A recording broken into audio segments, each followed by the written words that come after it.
Ocağı Açık Unut'tan herkese merhaba. Kanalımıza ve mutfağımıza hoş geldiniz. Bugün sizlerle birlikte lokanta usulü mor lahana turşusu yapacağız. Videomuzun içeriğinde bütün püf noktaları bulabilirsiniz. Tarifize geçmeden önce ufak bir hatırlatma yapmak istiyorum. Kanalımıza abone olmayı, beğenmeyi ve bildirimleri açmayı unutmazsanız çok sevinirim. Hadi başlayalım. Evet, mor lahana turşumuzun yapımına geçebiliriz. Ben daha önceden yıkayıp kuruladım ama şu dış yapraklarını burada sizinle birlikte soymak istedim. Orayı soymadım. Yaklaşık 1 kilo 200 gram kadar mor lahanamız var.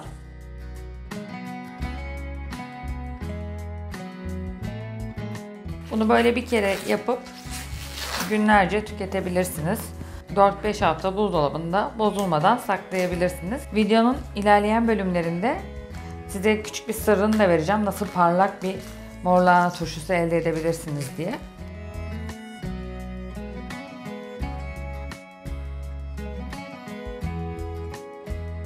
Şimdi büyüklüğüne göre 4'e ya da 5'e bölebilirsiniz. Ben 4'e böleceğim bunu.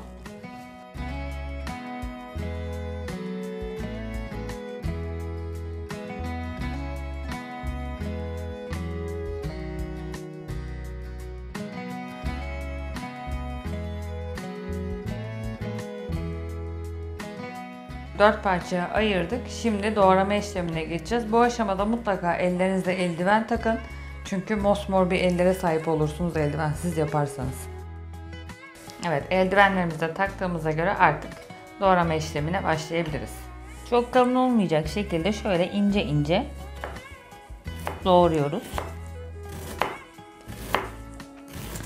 Bu salatanın tek uzun süren işlemi aslında sadece bu doğrama işlemi. Onun dışında çok basit bir turşu.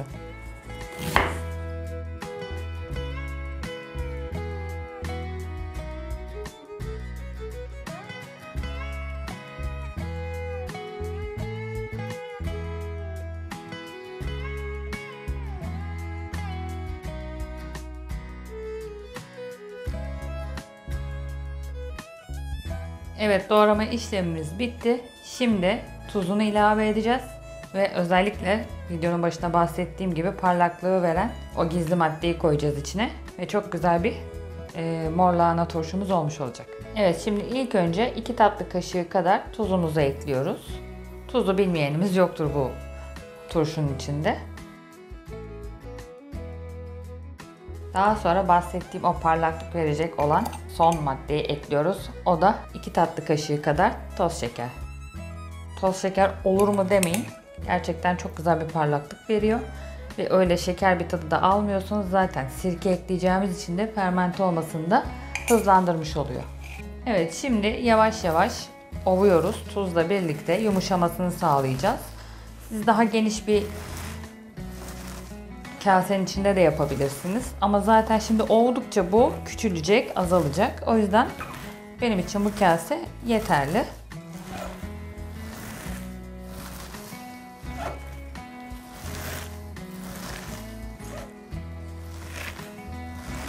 Fark ettiyseniz oldukça küçülmeye, azalmaya başladı kasenin içindeki kapladığı hacim alanı.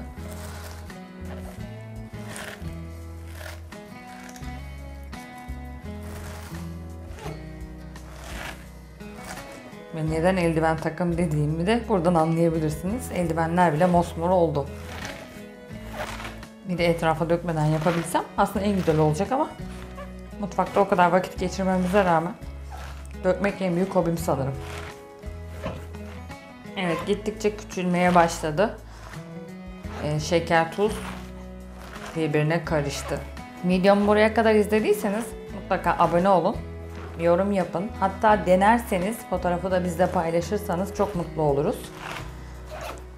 Bu arada bu verdiğim parlaklık sırrını kimseye söylemeden arkadaşlarınıza güzel bir salata sunmuş olursunuz. Ya da isterseniz tabii ki paylaşabilirsiniz de. Bakın rengi ne kadar güzel oldu. Şimdi 10 dakika kadar bu şekilde dinlendireceğiz. Daha sonra sirkesine ekleyeceğiz. Ondan sonra zaten bitiyor. Parlaklığını şu halde bile görebilirsiniz ki birkaç gün dolapta bekledikten sonra bu daha da belli olacak. Rengi de daha da yerine oturacak. Şimdi 10 dakika dinlenmeye bırakıyoruz. Evet, 10 dakika dinlendirdiğimiz lahanalarımıza şimdi artık sirkesini ekleyebiliriz. Evet, çay bardağıyla yaklaşık 3 çay bardağı sirke koyacağız.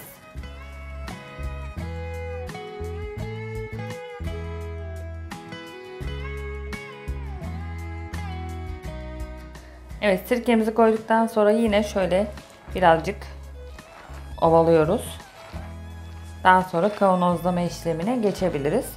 Ben bunda limon ya da yağ kullanmayacağım. Bunu servis aşamasında ekleyeceğim. Çünkü aslında mor lahana turşusu yumuşak olması makbulüdür, daha güzeldir.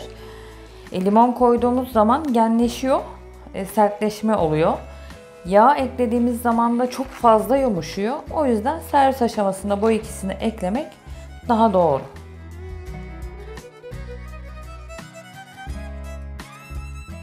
Evet, artık kavanozlayabiliriz.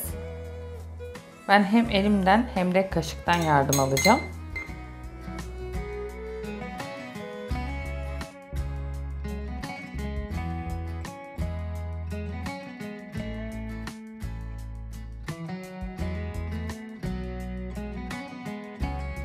Arada şöyle elinizle bastırabilirsiniz.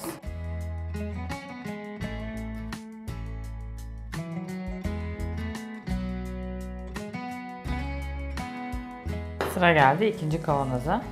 Çok tıkış tıkış yapmıyorum. 2 kavanoz bunun için yeterli. Ki aralarına suyu yeterince gidebilsin diye.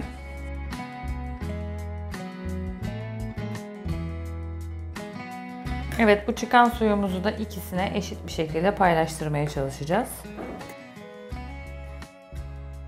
Bunu yaptıktan sonra 2 ya da 3 gün sonra tüketmeye başlarsanız lezzeti daha yerine oturmuş olur. Ama hemen tüketmek istiyorsanız da bir gün sonra da tüketebilirsiniz. Bunda hiçbir sakınca yok.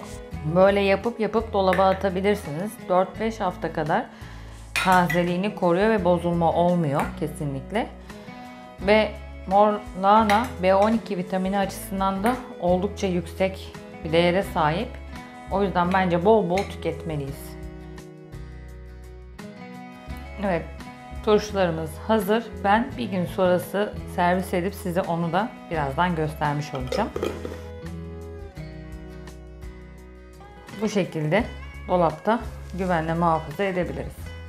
Ayrıca ara ara dolapta şu şekilde çalkalarsanız en azından kurumasını engellersiniz. Suyu alt üst edersiniz. Her tarafına gelmiş olur.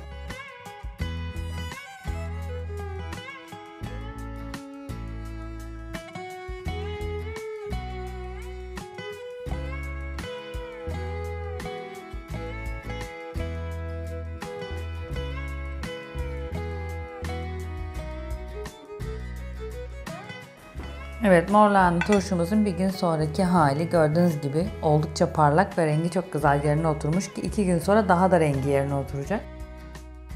Ocağı Açkın Tık olarak bir tarifin daha sonuna geldik. Deneyecek olan herkese şimdiden afiyet olsun. Dediğim gibi abone olmayı, beğenmeyi ve bildirimleri açmayı unutmazsanız sevinirim. Görüşmek üzere, hoşça kalın.